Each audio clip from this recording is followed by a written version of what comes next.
Hello and welcome to Jill Cameron Creations. Today we're going to take a look at doing alcohol ink for our Christmas trees. I will be using the November kit from the Hedgehog Hollow, and it is adorable. It's from Laura Kelly. She was the designer of the stamps, and it is so stinking cute.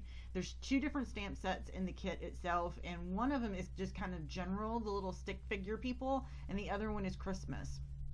I'm going to have a regular stick people card in my next video and my next blog post, but today we're doing another Christmas card, and I was using my alcohol inks thinking I was going to do some red and green, and then I was like, nope, I'm going to do completely green on some Yupo paper, and I just pulled out literally all of my greens. I have no idea which ones I used. I will list out all of the greens that I have, and I literally just pulled them all out and just started using them, and I thought, those are pretty close together. I don't know if I need both of them, but anyway. I do not put down blending solution on my Yupo paper before I get started. I just started dropping color on immediately. I did not use blending solution, so I have a piece of dry Yupo paper in front of me, and this part of the video is in real time. I didn't speed it up because I think alcohol ink creation is kind of fun, and I actually think it's a lot of fun, and a lot of people are kind of intimidated by it, I think, just because it's so fluid. It's so there's no right or wrong way to do it, and I think sometimes unless you're really used to just having that free form, sometimes that part can be a little intimidating. And I hope and pray that you do not find alcohol inks intimidating. Literally just sit down and start having fun with them. I'll put drops all over this piece of Yupo paper in various colors of green. One of them on the paper is a very Kelly green there, and the other one is a very yellowy green. And then this one is a very muted browny kind of green, and I just went in and filled in all the empty spots first, and then I went through and filled in with some other colors on top of the existing colors. And alcohol ink just kind of pushes its way around. It will push its own way around. You really don't have to fool with it a whole lot. I did, because I wanted a very specific modeled looking pattern on the back, in the background for my trees and stuff. So I went in, and this is a really bright green color, and I just added drops of color everywhere. I really wasn't concerned about it being any which way at all. So now I have, you see where the dark, really dark pools of color are starting to form? So I'm going to add, this is the blending solution, and I'm just going to add some drops of the blending solution in those really dark areas so they push back out into my other colors. And then I'm going to add some drops here and there and everywhere. And then I'm going to pull out a straw, and I'm going to start blowing my color around. And that's literally all that you do. I mean, you can make specific patterns by starting with one color in the center and letting it spread out, and then adding another color on top of it, and then that hard ring will kind of form there. You can do all of those kinds of things if you want to, but you can do just random patterns like this, and I use my straw to blow color around, and I just have fun with it. So I hope you do the same thing and don't stress about having perfect patterns or anything like that. If you want to get that webbing effect kind of thing, then you'll need to blow on it when it's a little drier, and you'll start getting that webbing effect. And I think a couple of times, maybe I went back and added some blending solution. No, yeah, I did. In a few spots, just to get it to move again, because it had dried. And the one thing that I love about alcohol ink on Yupo paper is that it will move again. Well, if you just reactivate it with another color or alcohol blending solution or anything like that. So this is a lot of fun. I definitely encourage you to try it. Now, once I was done with this, and you'll see this later on in the video, but let me back up for a second. I'm getting ahead of myself. This doesn't take very long to dry. I mean, like 5-6 minutes tops. But I set it aside and worked on another card for a little bit. And I kept fooling with it and blowing stuff around, blowing ink around, until I really, really got what I wanted, which was this really kind of almost celestial kind of look in green. And this was perfect. And I set it aside and I let it dry completely so that it wasn't tacky anywhere at all, because what I'm going to do now is I'm going to heat emboss on this. And sometimes the thicker areas of ink on alcohol ink on Yupo paper will stay a little tacky. So you want to set this aside. I set it aside for about 30-45 minutes while I was working on something else. That way I knew it was really, really good and dry. Now remember, Yupo paper is a plastic paper. It is not traditional paper. It's a piece of plastic. So when heat is applied to it, it will warp and get melty and that kind of thing. And we don't want to do that. So in order to prevent Yupo paper from warping when you heat emboss it, you have to go really, really, really slow.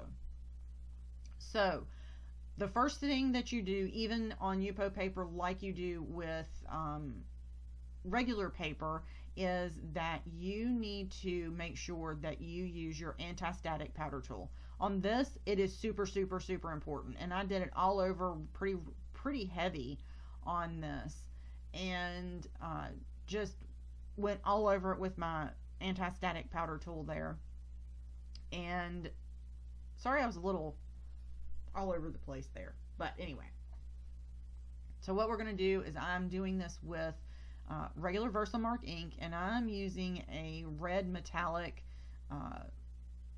embossing powder that I've had forever and ever and ever. I found one similar to it though that I will link to in the description below and over on my blog and over on the Hedgehog Hollow blog as well. And I stamped this 3 times, and I went ahead and just did all of my stamping and my embossing powder pouring all at one time, because you don't want to overheat the paper. So you want to make sure that you limit the amount of times that you add heat to this paper. You want to go very, very, very slow. Take the heat to it and then move it away. Take the heat to it, then move it away. Take the heat to it, move it away. And make sure that your heat gun is really, really, really hot before you actually take it to the paper the first time, because that's going to really help with eliminating the warping.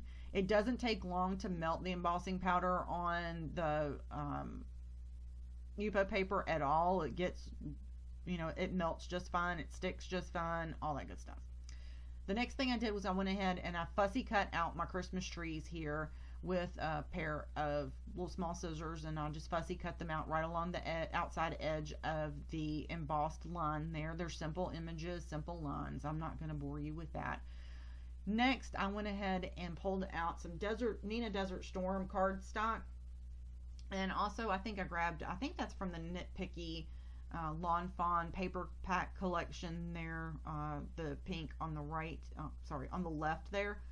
And I die cut the Nina Desert Storm cardstock down with a stitched rectangle die from MFT. I love the stitch line around things, so I probably use it on every single card I ever make.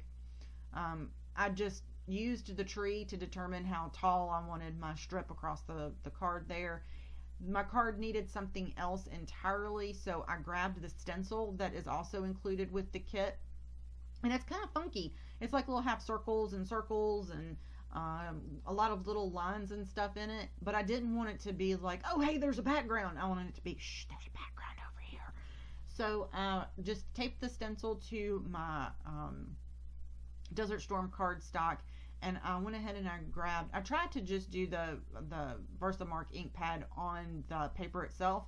And here's another fail. It just didn't work for me. My pad probably wasn't juicy enough at that point. And I checked it and it didn't stick really well. So I realigned my stencil and I went ahead and I grabbed a blending brush. One of the like makeup kind of brushes. I went ahead and grabbed one of those, and actually it worked perfectly fine for that. And I wasn't sure which side I did my stenciling on, and I didn't want to put it down on the paper and mark it, so I cleaned it really good, and then realigned and just cleaned both sides of it to make sure that I wasn't going to get ink on the wrong side of the paper there. See, we as card makers, even sharing videos with you, we mess up too. So I went back and just added the Versamark ink to it, and I'm like sitting there going, how can I get this on here? And I thought, oh, hey, I have that little itty bitty teeny tiny little brush, and it worked beautifully well, because the bigger circles that have the graduated sizes inside of them are a little bit difficult to get my regular sponges in. So I really did like the size of this little brush here, and this is a regular makeup brush. This isn't like anything fancy. It's just a regular old makeup brush, and that worked beautifully. I really liked the results of that. That was perfect. So now I'm gonna be very, very simple about this, and I'm gonna put my strip across the front of the card, and I'm just using 4 1/4 by 5 1/2 inch card base, white. It's Nina Solar White cardstock, and I usually use the 110 pound for my card bases. And I put my pink strip across my Desert Storm, and then aligned my Christmas trees across the front of it. And you saw me, I was just drying that Versamark ink so it wouldn't get everywhere. I use Nuvo liquid advanced adhesive, and I really do like it. It allows you to move things, but it also sticks really quickly and adheres really quickly. Just set this off to the side. Anytime you have anything that's a little long for a card, just align it on one side and then adhere it to your card, and then go back and trim it. That way you don't run the risk of trimming it too short. Trust me, I've done it 100 times. Do it this way. So I use my liquid adhesive to also go ahead and adhere my trees to the front of my card. I also added some, I'm saying the word also today a whole lot, and I've said it in a lot of conversations I've had. It's been a weird day. Anyway, so I added some clear sparkling jewels at the end of this from Pretty Pink Posh in the little circles on my Christmas trees. It took a hot minute for some reason for my trees to adhere to my paper, and so I just put an acrylic block on top of it and waited a few seconds and did that. Found my jewels, and now we're going to use a jewel picker and put those in. So while I'm finishing this up, don't forget to head over to the Hedgehog Hollow blog and pick up your monthly kit. And like I said, this is from the November kit, and it is the designer is Laura Kelly, and it's super, super cute. Super, super, super cute. I can't wait for you to see my next card with these. I'm so proud of them. Anyway, don't forget also to check out my previous video, and it was a throwback card for Christmas as well, and it had the little candies on it and the cute little Merry Christmas sentiment. And leave me a comment below. All the products I'm using are linked below in the description. If you have any questions about anything today, hit me up.